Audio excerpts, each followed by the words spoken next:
Ang kwentong ito ay hango sa totoong buhay. Karanasan ito ni Hugrong. Taong 1990, San Jose, Tarlac.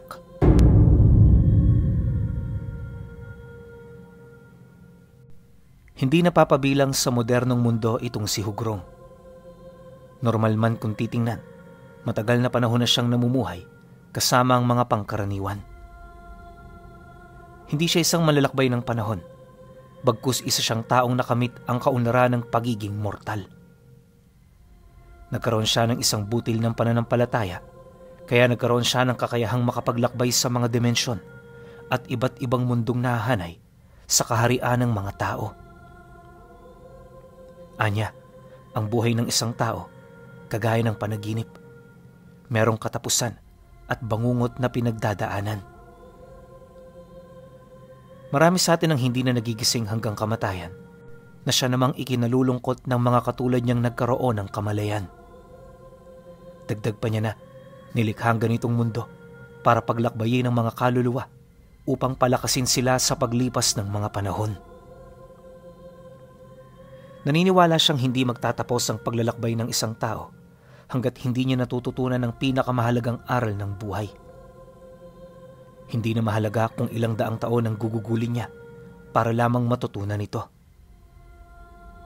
Paulit-ulit siyang mabubuhay sa mundo sa iba't ibang katauhan at panahon. Alam ko. Marahil iisipin niyong isang kabaliwan ng ganitong paniniwala o kwento. Ngunit kapag tiningnan niyo ng maigi ang paligid, masasabi niyo talagang may punto ito. Nakasilay na ba kayo ng larawan na kahit isang beses hindi nyo pa napuntahan, pero parang pamilyar sa inyong isip? Nagkaroon na rin ba kayo ng panaginip ukol sa mga pangyayari na tanging sa isip nyo lang naganap? Hindi yan nagkataon, bagkus parte yan ng inyong memorya sa mga nagdaan nyong buhay o sa mga paparating pa. Kagaya ng marami, isinilang ding isang ordinaryong tao itong si Hugrong.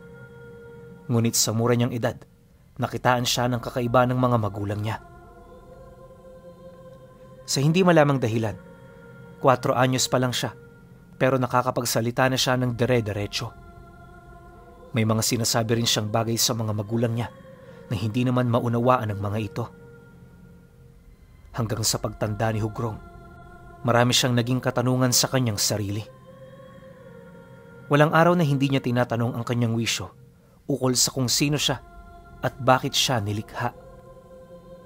Noong una wala namang naging pagbabago sa kanyang buhay, subalit bigla na lamang itong bumaliktad nang makakita siya ng isang ermetanyong naninirahan sa gubat. Unang silay niya sa matanda, hindi siya nagkaroon ng takot, bagkus ang naramdaman niya, isang matinding pagmamalabis na malaman ng misteryo sa likod ng pagkatao nito. Sa halip na umuwi, ipinagpatuloy niya ang kanyang pagsunod hanggang sa marating niya ang bahay nito sa liblib ng gubat. Nga pala pinuno, panahon pa ng Kastila naganap ang mga pangyayaring ito, kaya sa taong 1990, napakatanda na talaga ni Hugrong. Balik tayo sa kwento. Sa loob ng ilang taon nilang pag-uusap, marami siyang nalamang lihim na ni minsan hindi niya pa narinig sa kanyang mga magulang. Unti-unti, mas nagugustuhan na niyang makinig sa lahat ng mga kwento nito hanggang sa magdesisyon siyang bumukod na. Wala namang pagtutol doon ang tatay niya, lalo pat hirap na din yung pakainin sila sa pang-araw-araw. Dumaan ang 2 dekada, ginugol niya ang kanyang buhay sa pag-aaral ng lihim na karunungan. Hindi nagtagal, nang makuha na niya ang lahat ng aral ng kanyang maestro, nagpatuloy siya sa pamamanata hanggang sa mamatay na ito. Pagkawala naman ng matanda, gumugol pa siya ng 15 tao para makuha ang kanyang pananampalataya. Matapos nun, hindi na nakaramdam ng pagtanda si Hugrong. Sa kumpas din ng kanyang kamay, nakakapagbukas siya ng lagusan patungo sa ibang dimensyon. Naging kaakit-akit na rin siya sa mga nilalang na hindi nakikita hanggang sa magkaroon na siya ng maraming kaibigan. Dahil dito, naging madali ang pag-unlad ni Hugrong. 50 taon siyang naglakbay sa kung saan saang lugar. At hindi na rin mabilang ang dami ng kanyang mga naging kaaway. Punong-puno ng misteryo ang bawat kabanata ng buhay niya. Ngunit ang hindi niya makakalimutan sa lahat ay yung panahon na nagkaroon siya ng sariling pamilya. Dahil sa bagong kabanata ng buhay niya, natutunan ni Hugrong na bumalik sa simpleng pamumuhay. Tipong kahit wala pa siyang pinagdaan ng digmaan, masaya siya sa pang-araw-araw. Dahil sa kanyang asawa at anak, nakamit niya ang kapayapaang matagal na niyang hinahanap. Sa taong ito pinuno, nasa 6 na ang supling ni Hugrong. Kasalukuyan din noong nagdadalang taong kanyang asawa, kaya na may matinding paghahanda ang kanyang ginawa. Araw-araw wala siyang ibang inisip, kundi sa kung papaano mabubuhay ng marangal. Masaya rin siyang nagtatrabaho sa isang tindahan ng gulay na nasa sentro lang din naman ng baryo. Sa kabila ng mga tangan niyang karga, wala ni isa sa mga kaibigan niya ang nakapansin ukol sa totoong pagkataong meron siya. Ang buong akala kasi ng mga tao, katulad lang din nila yung pangkaraniwang tao. Inakala rin nilang kaedad lang nila si Hugrong, pero lingid sa kanilang kaalaman, nasa humigit 100 na ang edad nito. Bata lang yun kung titingnan, pero matagal na panahon na yung nabubuhay. Isipin niyo na lang kung gaano na siya katanda sa taong 1990. Dahil sa baguhan pa lamang noon si Hugrong sa trabaho niyang nilipatan, kaya na may pinagsusumikapan niya pang makilala ang mga kapwa niyang trabahador na matagal na sa tindahan. Sa abot ng kanyang makakaya, naging mahinahon siya sa lahat ng oras. Ginalingan din niya ang pakikisama sa mga katrabaho niya upang hindi siya mapag-initan ng mga ito. Sa halos 3 buwan niya roong pagtatrabaho, naging maayos naman ang lahat. Wala siyang nakaaway ni nakaalitan sa mga ito. Ikinatuwa naman yun ng may-ari, kaya na may nagdesisyon na itong gawin na rin siyang katiwala. Hindi nagtagal, pinatrabaho siya nito sa mismong pinagkukunan nila ng mga gulay at iba pang paninda. Nataon namang malapit lang yon sa pamamahay nila. Kaya hapon-hapong nakakauwi itong si Hugrong kahit meron siya roong tahanang pwedeng matulugan. Katuwang niya sa pagbabantay ng mga tanim ng gulay at imbakan ng mga tuyong isda ay yung isa rin niyang katrabaho na malapit sa kanilang amo. Bernardo ang pangalan nito, tubong Santa Ignacia. Kagaya niya, meron din itong binubuhay na pamilya, kaya na may nagkakasundo sila sa iilang mga bagay. Mabait din itong tao, tapos malawak din ang kaalaman pagdating sa lihim na karunungan. Ayon pa kay Hugrong na, kapag nagtatrabaho sila, marami itong sinasabing bagay na patungkol sa mga nilalang na hindi nakikita. Siyempre, para hindi mapaghinalaang may alam din pagdating sa lihim na karunungan, pilit siyang nagmamaang-maangan sa lahat ng sinasabi nito. Ipinapakita niya ritong wala siyang kaalam-alam, nang sa gayoy magpatuloy lang ito sa pagsasalita nang hindi na nagtatanong sa kanya. Ngunit sa kakakwento nito sa kanya, napadpad ang kanilang paksa ukol sa mga aswang na naninirahan sa baryo kung saan ito nakatira. Ayon kay Bernardo, sa isang liblib na baryo ng Santa Ignacia, merong isang pamilya ng mga aswang na matagal nang nanginginain sa lugar ng San Jose. Kaya alam niya ang tungkol dito ay dahil sa matagal na itong usap-usapan sa kanilang baryo. Hindi naman sila nababahala sa mga nilalang na yon, lalo pat hindi ito mahilig manalo. Basta wala kang kasalanan sa kanila, hindi ka mapapano. Pagtatapat pa nito na, di siya nagsalita ng tungkol dito para takutin si Hugrong. Bagkus kaya niya ito inilahad ay dahil sa kagustuhan niyang mabalaan ito, alang-alang sa asawa nitong nagdadalang tao. Mariin din itong inilahad na hanggat hindi pa malaki ang tiyan ng kanyang asawa, mas mainam na maghanda na siya. Huwag mong sagad-sagarin ang katahimikan ng inyong lugar, Hugrong. Ang mga nilalang na yon, paboritong pagkain ng mga sanggol. Sa oras na lumaki ang bata sa sinapupunan ng iyong asawa, dito na magsisimulang lumaganap ang amoy nito sa ating lugar. Araw lang ang magiging pagitan bago ito malanghap ng mga aswang. At kapag natuntunan nila ang tahanan ninyo, hindi sila titigil hanggat hindi nakukuha ang bata. Tandaan mo, mahaba-haba pa ang buwan, kaya maraming pagkakataon ng mga nilalang para gawin ang kanilang mga nais. Nang marinig naman niya ang sinabi nito, di naman niya maiwasang magseryoso. Paniwalang-paniwala siya sa sinabi ng kaibigan niyang yon, lalo pat bakas sa mukha nito ang kawalan ng pagsisinungaling.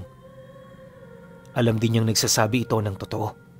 Sa kadahilan ng sa loob ng ilang buwan nilang pagsasama, hindi niya pa ito narinig na magsabi ng mga bagay na walang kakwenta-kwenta. Sa pagpapatuloy naman ng kanilang pag-uusap, nagpasya na nga siyang sundin ng mga babala nito.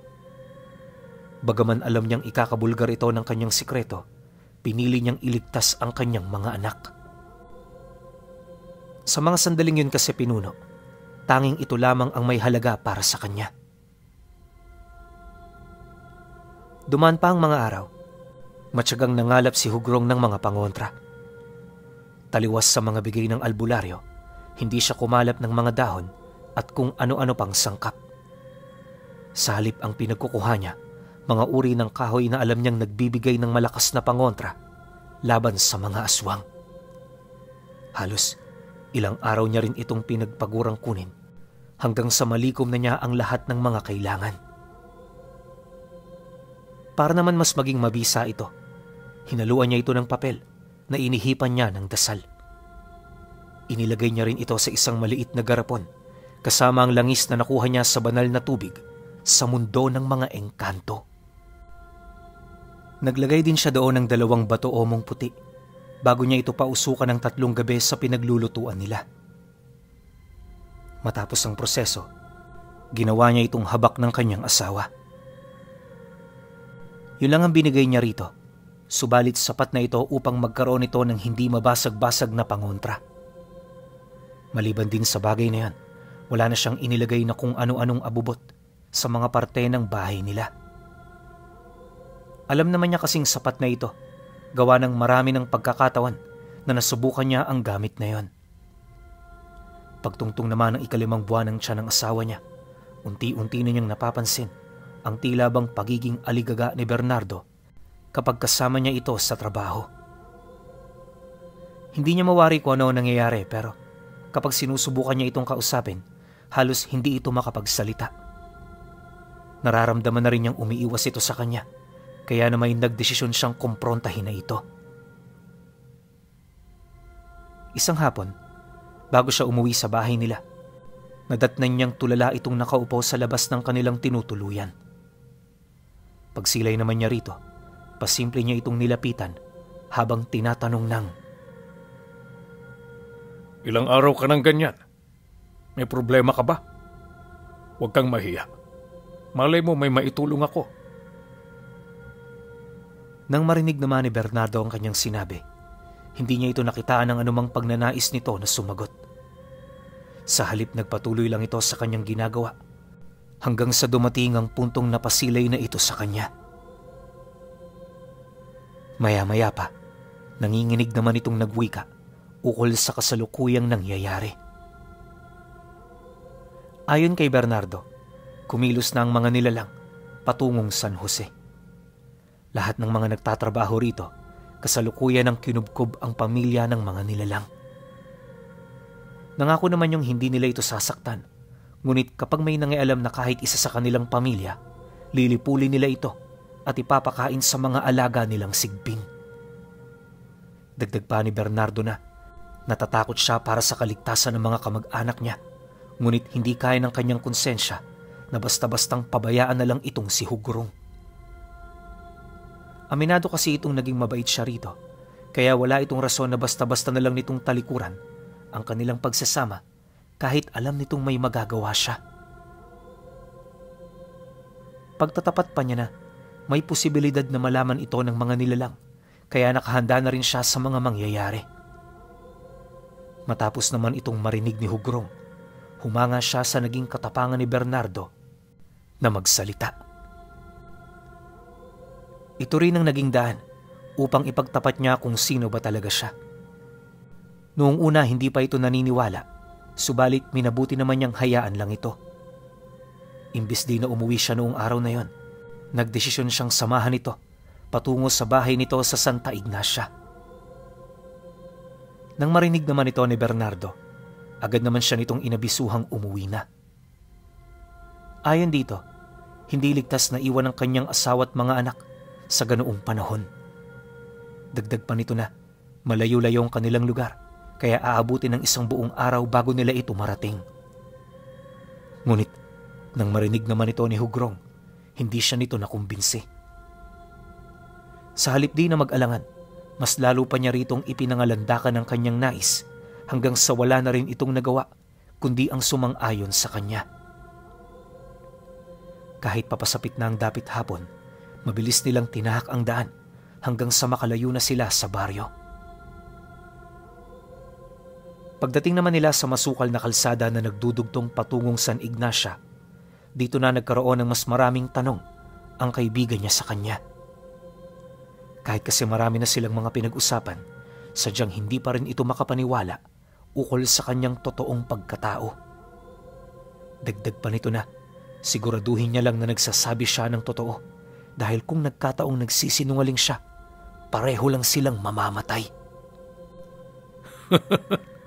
Kailan pa ba ako nagsinungaling sa'yo? Magtiwala ka lang. Malalagpasan natin to. Pagkasambit naman ni Hugrong ng mga katagang yon, nagpatuloy lang sila sa paglalakad hanggang sa makarating na nga sila sa lugar ng Santa Ignacia. Akala nung kasama niya abutin sila ng bukang liwayway sa daan, pero alauna pa lamang ng gabi, narating na nila ang baryo nito. Nang mapansin naman ito ni Bernardo, di naman ito maiwasang magtaka.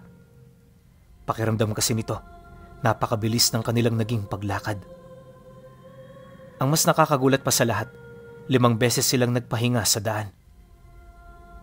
Gayunpaman, dahil sa wala itong ideya sa mga nangyari, minabuti na lang nitong pagtuunan ng pansin ang kasalukuyan nilang sitwasyon. Ilang metrong layo sa pamamahay nito, pasimple nitong itinuro sa kanya ang 3 lalaking nagbabantay sa labas ng bahay nila. Ayon kay Bernardo, mga aswang ang mga ito at maaaring yon ang kapalit ng mga naunang nagbabantay sa pamilya niya. Mariin din itong inilahad na hahanay ang mga ito sa mga gabunang aswang, kaya mag-iingat sila sa pagkukompronta sa mga ito. Nang marinig naman ni Hugrong ang sinabi nito, di naman niya maiwasang mapangiti habang hinuhugot ang isang mahabang latigo na nakapulupot sa kanyang bewang. Pagwasiwas naman niya nito sa lupa, dali-dali naman niyang sinunggaba ng mga nilalang, sabay walang habas na palo sa mga ito. Nang masipat naman yon ni Bernardo, agad naman itong napatago sa kumpol ng tuyong palay habang pinagmamasdan ang ginagawa ng kanyang kaibigan. Maya-maya pa, pag-atras naman ng 2 gabunan, bigla naman yung umangil habang pilit na pinagmamasdan ng kanilang mga katawan. Nang mapagtanto naman ng mga ito na hindi sila nagtamo ng galos, dito na ito unti-unting napangisi kasabay ng pagwika ng isa ng, "Paano ba yan? Hindi mo man lang kami nagalusan." "Isang malaking kahangalan ang ginawa mo. Minsan matuto tayong isang tabi ang ating tapang, lalo na kung salat naman tayo sa kakayahan." Pagkasambit naman ito ng mga kataga, dahan-dahan naman yung nag-usal habang inilalapat sa kanilang mga katawan ang langis na kanilang kinuha. Makalipas pa ang ilang minuto, nagsimula na itong magpalit-anyo kasabay ng paglapat ng mga kamay nito sa lupa. Pag-angil ng 2 gabunan, agad namang umusli ang mahahaba nitong pangil na siya namang naging hudyat para sumugod sa kinaroroonan niya. Sa sobrang bilis ng mga ito, inakala ng mga nilalang na yon na madali na siya nitong matatalo. Ang kaso lang bago pa man sila makalapit, napansin nila ang pamumuo ng makapal na apoy sa kanyang likod. Paglaki ng mga bagay na yon, Laking gulat na lang ng dalawang gabunan nang makasilay sila ng mga lagusan. Mula sa loob nito, lumabas ang iba't ibang uri ng nilalang na may hahalin tulad mo sa mga hayop na pilit pinagkaisa sa iisang katawan. Nakakabahala na masilayan ng mga ito. Gawa ng kahit hindi mo nararamdaman ang kanilang puwersa, masasabi mo ng napakamapanganib nila. Matapos naman itong masilayan ng dalawang gabunan, imbis na sumunod pa, para itong mga hayop na kung saan-saan na sumuot para lamang makatakas sa mga nilalang na tinawag niya. Ngunit sa kasamaang palad, hindi nila ito nagawa dahil sa bilis ng mga pangyayari. Bago pa man kasi sila makalayo, pumulupot na sa kanilang mga leeg ang mga buntot nitong merong ulo ng ahas sa pinakadulo. Paglapat nito sa kanilang balat, agad na bumao ng pangil ng mga ahas na siyang naging sanhi upang mabilis na kumalat ang lason sa kanilang mga katawan. Iisang sigaw lang dinoon ang napakawala ng mga nilalang bago ito tuluyang lumupaypay at mawala ng buhay. Habang hinihila naman ng mga ito ang dalawa, kampante naman itong nilapitan ni Hugrong kasabay ng pagsasaayos niya ng ginamit niyang latigo. Pasensya na kayo. Hindi ko kayo nabalaan lingid sa kakayahan ng aking armas. Kayo naman kasi, masyado kayong nagmamadali. Huwag kayong mag-alala. Bago ko tapusin ang lahi ninyo dito sa Santa Ignacia, sisiguraduhin ko munang malalaman nila ang aking kakayahan. Matapos naman niyang mailahad ang tungkol dito, agad naman itong nilamon ng mga nilalang na kanyang tinawag. Sa estado ng mga ito, para itong gutom na hayop na pilit pinag-aagawa ng dalawang labi ng kanilang mga biktima. Hindi nagtagal, nang maluno na rin ng mga ito ang buto ng dalawa, dali-dali naman itong bumalik sa mga lagusang pinagmula nila. Pagkatapos agad din naman itong nawala, kasabay ng pagbalik sa normal ng buong paligid. Matapos namang masilayan ni Bernardo ang lahat-lahat, halos hindi siya makapaniwala sa abilidad na ipinamalas nito. Kung titingnan kasi, masasabi mong isa lang talagang pangkaraniwang tao itong si Hugrong. Ni hindi nga niya inaasahan ng ganoong bagay, kaya labis talaga siyang nagulat sa mga nangyari. Makalipas pa ang ilang minuto, agad naman silang pumasok sa loob ng bahay para tingnan ang kanyang mga kamag-anak. Nang masipat naman ni Bernardo na walang nawawala sa kanila, para naman itong nabunutan ng tinik sa ngalangala. Maya-maya pa, nang medyo huminaho na ang isip niya, dito na siya nagsimulang magtanong ukol sa kanyang mga nasilayan. Pagtatapat pa nito na, sa taas ng antas ng abilidad na kanyang ipinakita, hindi ito maniniwalang isa lang siyang pangkaraniwang antingero. Nasisiguro rin niyang marami pa itong tinatagong kakayahan, dahilan para makampante siya. Nang marinig naman ni Hugrong ang sinabi nito, tumangulang naman yon habang nakasilay dito. Pagputok naman ng bukang liwayway, payapa silang nagpahinga sa bahay ng kaibigan niya. Magbabandang 10:00 na rin sila noon nagising, dala ng matinding pagod, buhat sa paglalakbay nila noong nagdaang gabi. Paglabas niya ng silid, bumungad sa kanya ang mga anak nitong kumakain. Kagayang-kagaya lang din ito ng mga tipikal na pamilya at kung titingnan, wala ka roong makikitang kakaiba. Masaya rin ang mga ito, animoy wala itong kamalay-malay sa kinakaharap nilang problema. Habang pinagmamasda naman niya ang mga bata, panay naman ang paghanap niya sa kanyang kaibigan. Yung asawa kasi nito, hindi siya nilulubayan na para bang meron siya roong gagawin na hindi nito magugustuhan. Dahil sa ganoong pakiramdam, sinikap naman niyang lumabas ng bahay. Ngunit nang akmang bubuksan niya ang pinto, bigla naman siyang napatigil dahil sa paglapit ng asawa nito sa kanya. Bago rin siya makapagsalita, binalaan siya nitong wag itong bubuksan kung ayaw niyang mapahamak silang lahat. Nang marinig naman niyo ni Hugrong, may hinahon lang naman siyang umatras kasabay ng pagtanong dito ukol sa kung ano ang mga nangyayari. Dahil sa kanyang sinabi, agad namang ipinagtapat ng babae ang kasalukuyang nangyayari sa labas. Ayon dito, sa labas ng pintong yon, naroon ang isang grupo ng mga gabunan na nakikipag-usap sa kanyang asawa. Wala itong ideya sa mga nangyayari, ngunit ramdam nito ang matinding galit ng mga nilalang sa kanila. Dagdag pa nito na, kaninang alas 5 pa nakikipag-usap ang mga gabunan at hanggang sa mga oras na yon, wala pa rin itong napagkasunduan. Pagkarinig naman ni Hugrong sa sinabi ng asawa nito, hindi na siya nagdalawang isip na buksan ang pinto.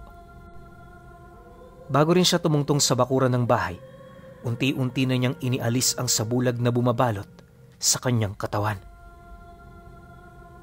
Sa isang iglap, tumambad sa harapan ng mga nilalang ang kanyang bukod tanging anyo. Ayon kay Hugrong, na sa mundo ng mga engkanto, meron siyang ginagamit na personal para maging sisidla ng kapangyarihan niya. Sa dami kasi ng kanyang kayang gawin, hindi ito pwedeng magtanga ng iisang katawan lang. Dahil dito, 3 persona ang nilikha niya upang mahati ng pantay-pantay ang kanyang kakayahan. Kapag nasa ganoong estado siya, nag-iiba ang kanyang anyo at wangis. Nagkakaroon din siya ng nagliliwanag na simbolo sa noo, senyales ng kung anong karunungan ang tinataglay nito. Dagdag pa niya na, sa ganoong kalagayan halos kapantay na niya ng lakas ang isang mataas na antas ng diwata. Hukbo-hukbo rin ang kaya niyang tawaging mga engkanto sa bawat kumpas ng kanyang latigo. Hindi lang yun, bawat bisig din at binti ni Hugrong, may mga nakabaong mutya na malimit naman niyang ginagamit kapag nakikipagkumbate siya. Paglalarawan din niya sa kanyang anyo, meron itong maputing buhok, bata at makisig na katawan. May marka rin ng buwan sa kanyang noo, indikasyon na mas malakas siyang makipaglaban kapag gabi. Nakasuot din siya ng mahabang balabal na puti at meron siyang 3 kwintas na may iba't ibang tampok na bato. Bawat isa sa mga kwintas na yon, purong mga buhay na mutya, kaya nang masipat ito ng mga gabunang nakikipag-usap kay Bernardo, hindi nito maiwasang masindak. Yung pinakapinuno nga nito, napilitang makipag-usap sa kanya sa unang silay nito. Marahil ay naramdaman ng nilalang na yan ang matinding panganib na namumutawi sa kanyang katawan. Pagkarinig naman ni Hugrong sa sinabi nito, agad naman niya yung inutusang umuwi. Dagdag pa niya na, huwag silang masyadong magmadali dahil makakamit din nila ang kanilang mga inaasam-asam sa buhay. Nang marinig naman ito ng gabunang namumuno sa kanilang angkan, agad itong umalis kasama ang kanyang mga alipores. Paglayo naman ng mga nilalang, nanginginig namang lumapit sa kanya ang kanyang kaibigan. Tanong ito ng tanong ukol sa mga ginawa niya, pero minabuti niyang wag na itong pansinin. Sa isip-isip noon ni Hugrong, isang tipikal lang naman itong pangyayari sa kanya, kaya hindi nito obligasyong pasalamatan siya. Kinagabihan, kagaya ng inaasahan, muling bumalik ang angka ng mga gabunan. Pagsilay naman niya rito, agad naman siyang lumapit kay Bernardo para abisuhan ito ukol sa mga bagay na kinakailangan nitong gawin. Huwag kayong magpapadaig sa takot. Tandaan ninyo, pwede nila kayong sindakin, pero hindi nila kayo pwedeng pasukin. Pagkasambit naman niya ng mga kataga, bitbit ang kanyang latigo, dali-dali naman siyang lumabas ng bahay. Pagkababa niya ng hagdan, agad naman niya itong ikinumpas sa buong paligid, dahilan para magpakita ang hindi mabilang na mga lagusan. Ultimo sa ilalim ng lupa, may mga umahong nilalang na halos hindi mo na makilala dahil sa kakaibang mga anyo nila. Basta ayon kay Hugrong, ang mga engkantong tinawag niya ay nasa iisang lahi. Kaya itong napili niyang pamahalaan ay dahil sa alam niyang marami itong pwedeng gawin kapag nakikipaglaban. Ito rin ang pinakamalakas na armada na kanyang hawak, kaya alam niyang hindi ito basta-bastang matatalo ng mga hamak na gabunan. Pagturo naman niya sa mga ito, agad naman yung lumusob. Nang masipat naman ito ng mga gabunan, pinilit naman itong makipaglaban kahit alam nilang dehado sila. 10 minuto pa ang lumipas dahil sa lakas at likse ng mga ito, nagmukhang kataya ng lugar ng labanan. Ang mga gabunan noon, animoy naging mga laman lupang pilit inaapakan ng mga kapre.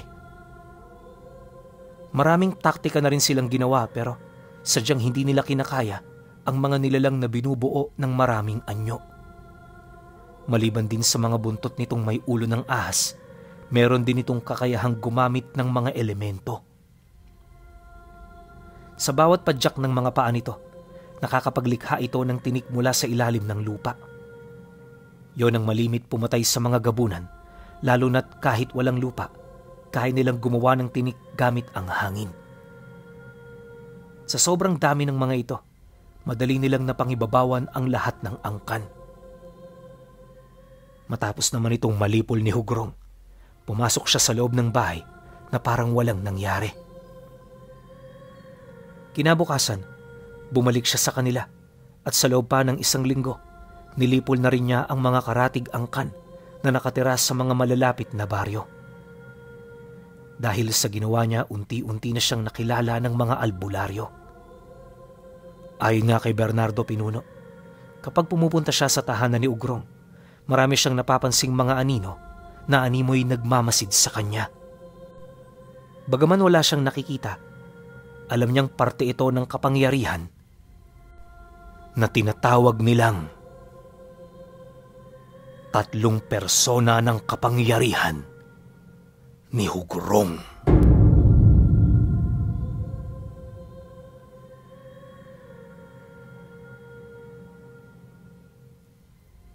Hindi ko alam kung maraming sasang-ayon sa akin dito pero nakikita-kita ako na si Hugrong na yung pinakamalakas na antingerong na kwento ko rito.